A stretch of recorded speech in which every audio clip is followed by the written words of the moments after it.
Hey, everybody, and welcome back to another exciting edition of the Security Repo Podcast. Yet again, I am your host, Dwayne, and yet again, I am joined by our wonderful, awesome co-host, Kazar. Hey, Kazar. Hi, everyone. Good to see you.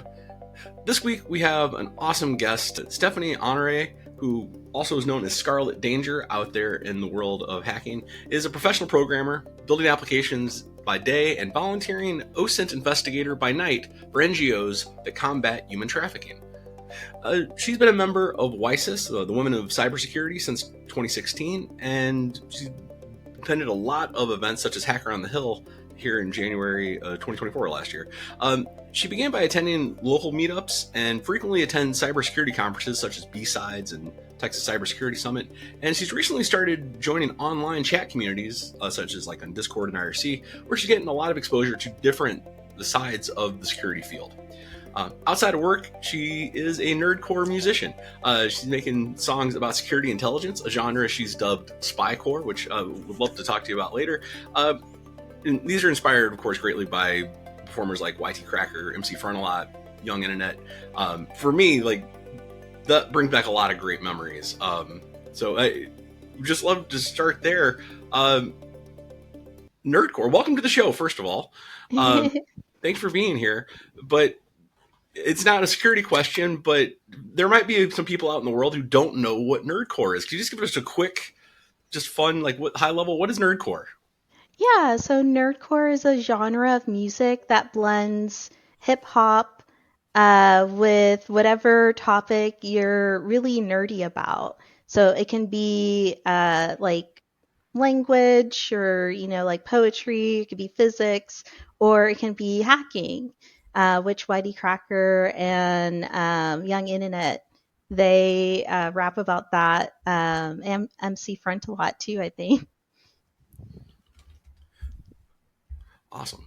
Well, we didn't bring you here to talk about music. We would love to. We'll put a link down to your SoundCloud down below because I was listening to it before the show. Really fun stuff.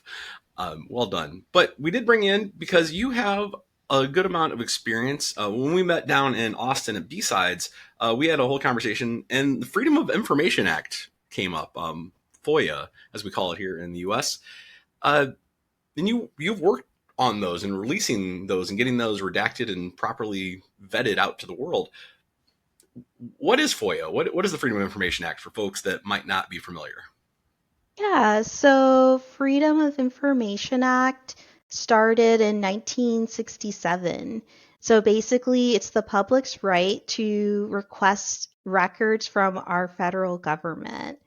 But this doesn't include records that have that fall within jeopardizing national security, the privacy of individuals, or that aren't like you, I guess, and it has nothing to do with a particular case you're interested in investigating, and it can't interfere with law enforcement investigations.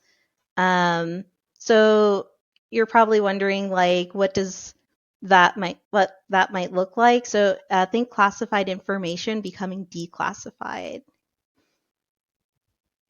All right. So, for example, can any citizen in the USA learn about the federal government, I don't know, water cleaning initiatives in another state? Is that something that's covered under FOIA? So when you say other state, do you mean at the state level, water cleaning initiative, let's say in Florida? Multiple states, like on the West Coast. Imagine that you live in the East Coast and then you're interested in what's going on in terms of water management on the West Coast. Would that be covered under FOIA?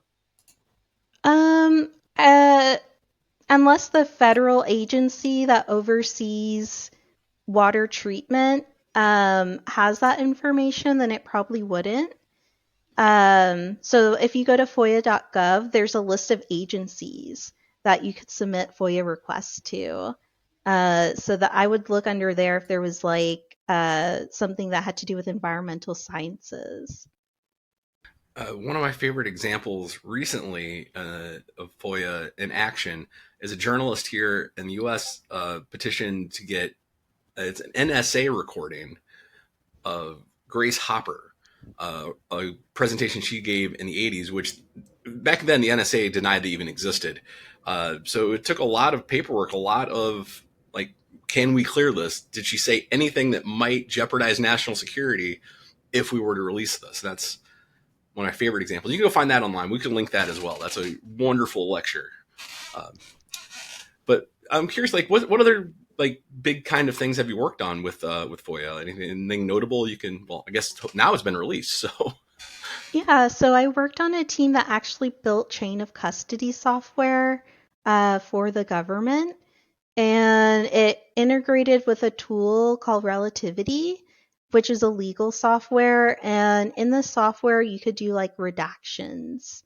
So you're probably wondering, like, what does that have to do, like legal software have to do with FOIA requests? Well, usually lawyers will go through documents before they're released and put redactions on them through using a software like Relativity to ensure that, as you mentioned, is any national security going to be jeopardized if we release these documents? So they'll release them, but they'll give little black boxes over certain parts of the text or remove pages from that. And so that goes through a process called e-discovery.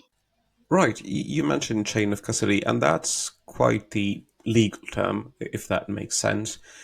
But actually, I have seen that phrase used in security contexts in the past where customers and any stakeholder would ask if the company's incident management process actually allows for proper chain of custody um, transmission, I would suppose, in case you have actually serious incidents that might jeopardize people's physical safety or health or stuff like that. So, I'd like to have your thoughts on how that chain of custody can be implemented in corporate environments and maybe smaller companies as well. Uh, I guess I'm not a law enforcement professional, but I did build the software for a part of the uh, e-discovery process, and that's the part where you um, collect the information and you put it into the software system. Usually, when you have chain of custody, you want to preserve the evidence and you want to make sure there's an audit trail Mhm. of when you've collected the evidence up until you've handed it off to the next person to make sure that there's no tampering with the evidence. So it's important to have this audit trail so it's not inadmissible in a court of law later on, because let's say you collect all this evidence and whether you want to go down a civil or criminal path, like you need to preserve that evidence so by the time it gets in front of a judge and lawyers to prosecute someone or make a claim in a case, you can't say, well, this evidence isn't valid because you didn't follow the chain of custody. Right. Okay. So, looks to me that the software that you've already worked on is quite tailor-made for legal purposes, not really towards just general corporate governance. Is that correct? It could be applied for different types of evidence. So it's kind of like the part where you check in the evidence into the software system. So let's say you collect a hard drive and you want to log that hard drive into the software system so that that evidence could be processed. So there's in the e-discovery lifecycle, there's something called the EDRM, the Electronic Discovery Reference Model. So first you identify the evidence, you collect it and preserve it. Then you have to process it, review it, analyze it. And then you prepare it for production, and then you present it uh, in your case. So basically, after you collect it, the collection part is like what I built as a part of the EDRM. And then it integrated with a custom built software that or a custom integration that went to other softwares like iPro and Nuix for processing, and then also relativity, which you can take the evidence because you might have a large volume of evidence in the case. And so you need to batch it into sections and search, have search capabilities. So like certain tools, you would use a different tool for that. And then as I mentioned before, you may need to put redactions on it because the judge is like, hey, like this part of the evidence, we can't use it in court, but you can use this part. That sounds really complicated, to be honest with you. A lot of tiptoeing around, can we release this? Can we not release this? I'm curious, how much of like that part of it, like the security practices around like being very careful what we can and can't do, have translated to other security work for you? Like, is there anything you learned working on FOIA stuff that like is directly translated elsewhere or been helpful? Yeah, so last year I went to a classified information conference at the LBJ school. And so it was a conference all about uh, classified information.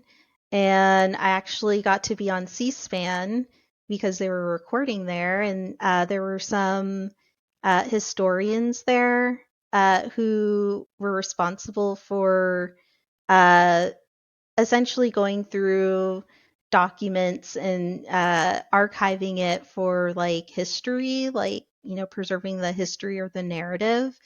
And so I guess like from a national security standpoint, I learned that sometimes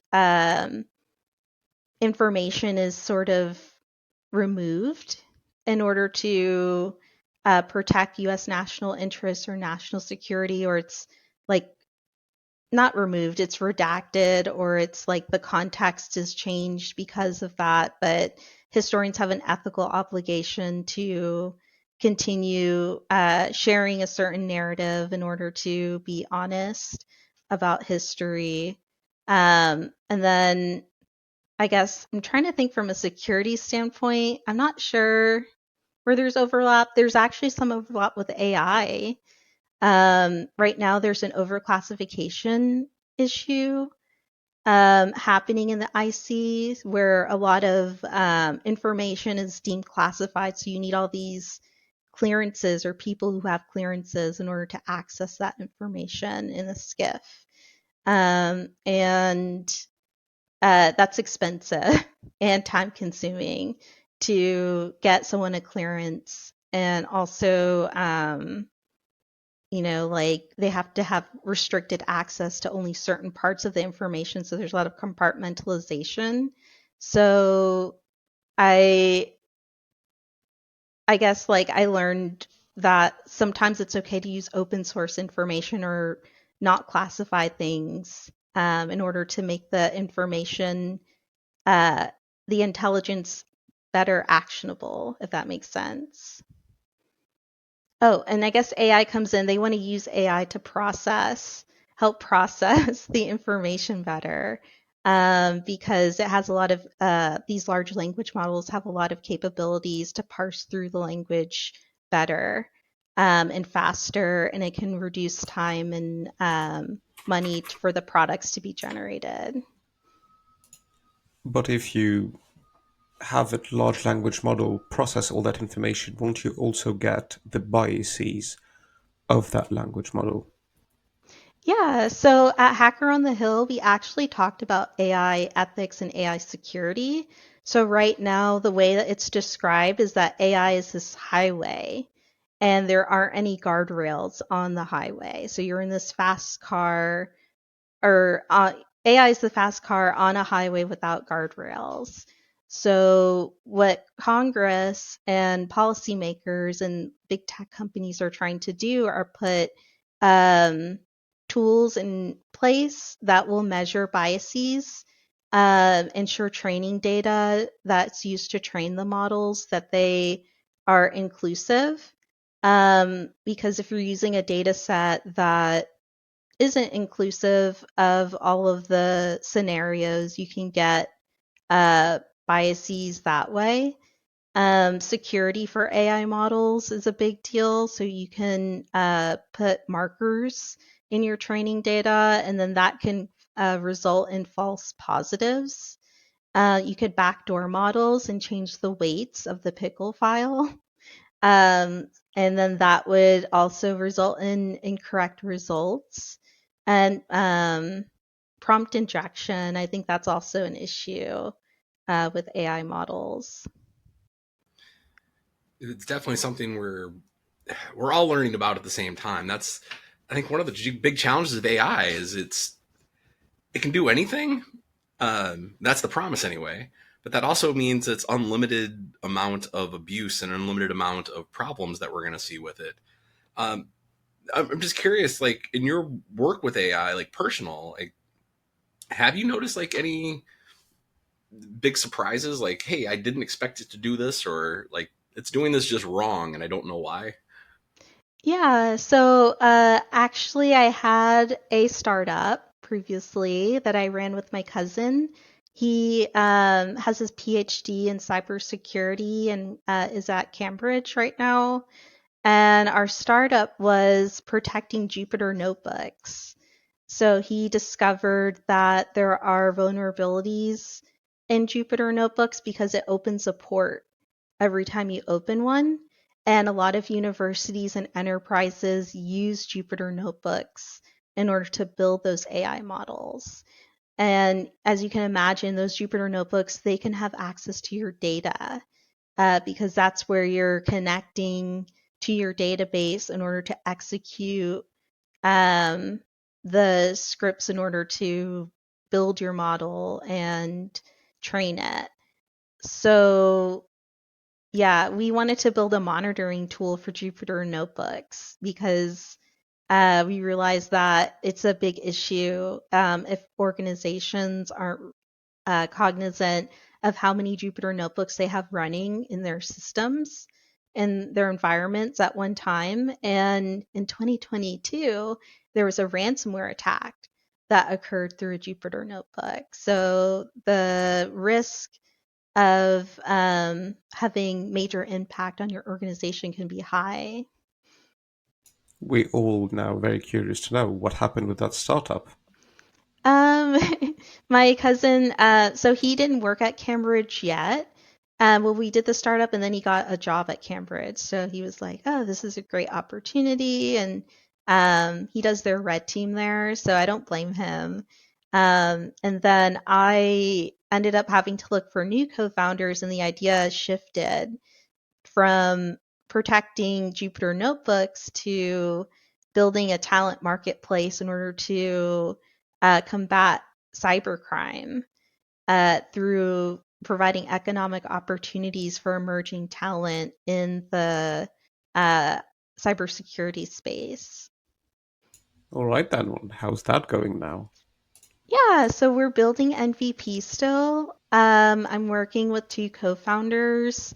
One is like a cloud architect, and the other is an incident response cybersecurity consultant.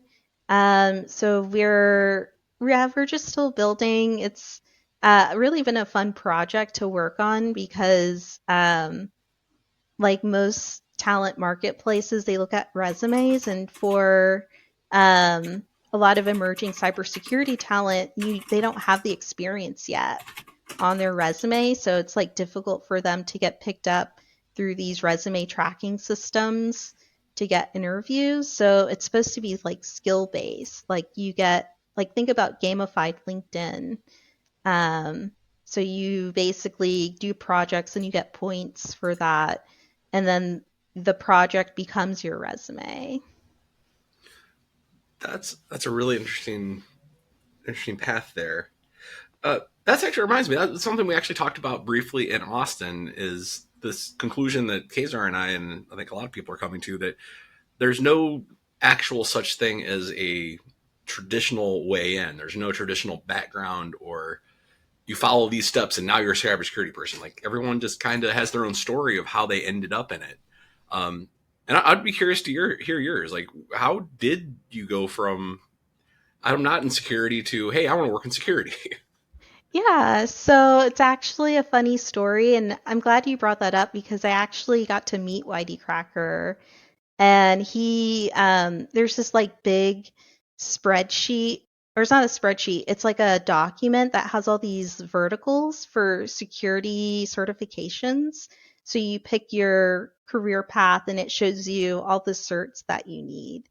And he said that when he started, that didn't exist. Like you were just either a hacker and you were curious and you broke things, and then that meant you were a security professional, or you didn't do those things and you weren't a security professional. So for me, I mean, I went to school and I took pen testing classes and digital forensics. I also got a scholarship from YSIS to attend their conference in 2016. And there I got to meet a lot of professionals who worked in cybersecurity at big Fortune 500 companies. So that inspired me to be really interested in the community. But I guess what really had me go into security was I was playing the PlayStation 4, and on Christmas 2014, the Lizard Squad had taken down the PlayStation Network. And that had made me really curious about cybersecurity because it was in the news and it mentioned that there was a talent shortage in the field. And so it made me switch my major from pharmacy to computer science. And so that's how I actually ended up in the field altogether. So now it seems that you are a big member of Vices. Is that correct? I would say I'm not like a active member, but I am in the local chapter. I attend some events. I network with a lot of the people in the group. I think it's a fantastic group of people. I met someone who did cybersecurity policy at the executive branch through YSIS, and she was cool. But I really like the DEF CON community a lot as well. They're very interesting group of people. I haven't been to DEF CON yet, but it's definitely on my bucket list. And how does one get involved with Vices? Yeah, so they have a website. You don't have to be a woman. You could be an ally or, someone who's interested in just helping out or being a part of the community. But they have a website. I think it's like wisis.org. Um, And yeah, you can become a member, you pay dues, but you get access to their local chapters and they have events regularly like book clubs and coffee meetups. I think they had an event with the FBI San Antonio field office here recently where they talked about threat landscape, like what is going on in the cybersecurity realm and what does the threat landscape look like. I didn't get to attend that event because I was at work, but yeah, and they also are very active at other conferences at other than their conference. So I think they even have a booth or display at DEF CON, um, which is awesome. Yeah, I definitely highly recommend going to DEF CON. I was very fortunate that last year and hopefully next year, I got to be an organizer for AppSec Village. And wow, that's kind of a life changing experience, just being behind the scenes and getting an orange badge and getting to roam around. So I highly recommend volunteering, at least when you go to DEF CON, for at least one of the villages. Just whatever's the that's for everybody out there, not just for you, Stephanie. For everybody, go to DEF CON, volunteer for things. You'll be amazed how helpful and wonderful everyone is. All the myths. There might have been a time where it was bad seen, but my experience with DEF CON's been pretty amazing.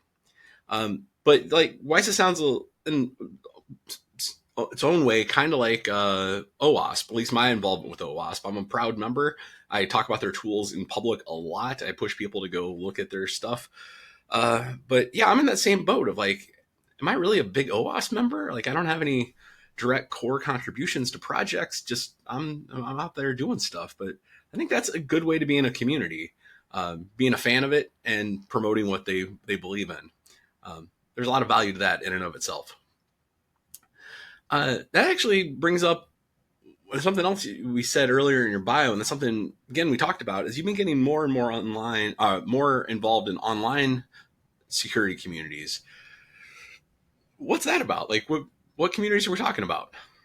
Yeah, so when I started getting into cybersecurity in 2016, I've always been more on the white hat side, or the corporate side. And in 2023, I was doing research on YouTube onto, I think it was Op NSA. It was like one of those anonymous operations, and it was from 2013. And there was a link to something called IRC in the description of the YouTube. And so I clicked on it, and this person started chatting with me. And he or she said, "Do you want to rob a bank with me?" And I was like, this isn't real. Like, this person can't be real. Like, this is a undercover Fed. But the person went on in detail about like how they wanted to rob the bank. They started sharing C code, their, method for moving the money with crypto into crypto and then moving it around. And so I ended up politely declining this offer, but it made me really curious, like what's happening in these chat rooms. And so I had already been on Discord for OSINT community. So the OSINT scene, they have their own discords for intelligence, like discussing open source intelligence for current events, like the war in Ukraine or the war in Gaza. And so I had never explored the cybersecurity areas of Discord. And so I started looking for chat rooms.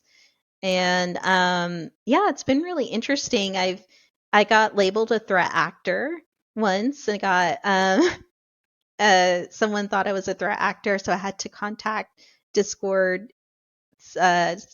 team and let them know that I'm not a threat actor, because when I first joined these communities, I didn't know there was chat etiquette.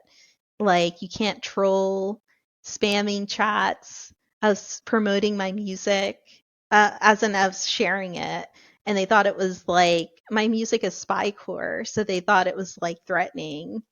And what else was I doing? I was doxing on accident because I didn't realize like being in a DM was like private. Like in chat communities, like you say everything publicly and then you ask to DM someone, like direct message someone privately. And so I didn't realize that. So it was like DMing people. And so it, I guess, made the online chat communities like the people who had grown up on AOL and IRC and Skype, like they were kind of concerned. But luckily, I've befriended some of the individuals in this group, and they've been really kind enough to show me some of the ways in the chat rooms. That seems honestly probably totally outside my league. I wouldn't even dare go and chat with cyber criminals. It seems so far fetched to me. So kudos to you on having the courage to go and do that. Right then, let's shift gears for a second. Let's talk about something that I think is probably more fun: the command line. What is your favorite command line security tool? Yeah, so I've used Kali Linux. I like GoBuster. I don't know if you've used that one. It's for brute forcing directories. So I did a bug bounty on Tesla, and I was doing recon, and I found a vulnerability with their SharePoint that I reported to BugCrowd. So that was like kind of cool. And then I've used Metasploit before to embed malware into PNGs. So like putting malware in a picture and then someone clicks on it and it's actually an executable, and then it basically opens a reverse shell on their system. So it's like a Trojan. Does that still work in 2024? No, my Windows Defender picked it up, so I'd have to modify the PowerShell script that I wrote, which I'm really interested in taking my programming skills and getting more into malware development because I think that's a really fascinating blend between programming and cybersecurity. Yeah, definitely is. What's the best interview question that you like to ask when interviewing people for jobs? Yeah. Yeah, so I've been on interview panels before. What I like to ask is because I think these hard skills can be learned, but the drive to continuously learn and challenge yourself is something that I think really makes a candidate stand out in an interview because it shows that you have potential to achieve any solution for like an engineering problem. So I like to ask, like, what are you currently learning? Like, what are you doing in your free time to upskill, or what projects are you working on outside of work? And is any answer outside of security acceptable to you? Like if I say I'm learning to play the guitar, is that something that you'd be interested in? I think in context to the interview, like in order to be aligned with the like job duties in the job description, I think it wouldn't. So I would probably like to hear an answer that involved like, oh, like I'm taking courses on TCM security to upskill in this area, or I'm on GitHub working on an open source project with my friends after work. So I should drop the guitar. Okay, duly noted. Never drop the guitar. You can always just hang it on your wall. It's art even if you don't play it. Um, I'm a big believer in owning instruments because you never know. You never know. Um, Obviously, I love music. So we getting to the end of the show. Very happy you're here, but we always ask every guest the same questions here at the end, which is the best security advice you've ever heard, or you're giving, or you're getting out there, or and then we ask the worst security advice that you're hearing out there. But let's start with the good. What should people know? What's you think is the best security advice going around right now? Yeah, so I actually went to a session about this yesterday with the NGO I volunteer with. So a lot of security professionals maybe think offensively, like, I'm going to attack this person, like, what tools are available? But they don't take the time to defend their own systems or practice their own OPSEC or operational security. So I would say before you think of doing anything in security, like try to protect yourself. And that can mean like cleaning up your social media, uh, getting a hardware firewall, using a VPN, um, those types of things in order to make sure your systems are safe and reduce risk onto yourself before you delve into any sort of security challenge. And what about the worst advice? I actually did an interview a few days ago and it was about open source software in security. And a lot of software engineers, they use open source software and there's a trend going around. And I don't know how long this trend has been going on, but a lot of malicious actors will put malicious code in a PR request on an open source software. And then that pull request gets accepted into the main branch and then it gets deployed into like an updated version of that software, and then the software engineer trusts that the maintainer of that repo checked everything. And so I think the worst security advice is to just use open source software without doing any sort of security due diligence. I believe in the secure software development lifecycle and shift left, or shift left security. So I think um, just accepting that something is safe just because of the brand or because it's always been safe, I think that's not very good security advice. Agreed. we can't just trust and then try to verify later. That's literally the core of zero trust architecture. Verify, verify, verify, then trust for a little tiny bit, then verify again. So thank you so much for coming on the show, for sharing your journey with us, for sharing your knowledge. I know I learned a lot. Like, I walked into this thinking like I knew what FOIA was. And now I'm re-questioning that. Like, it's way deeper and more complex than I thought.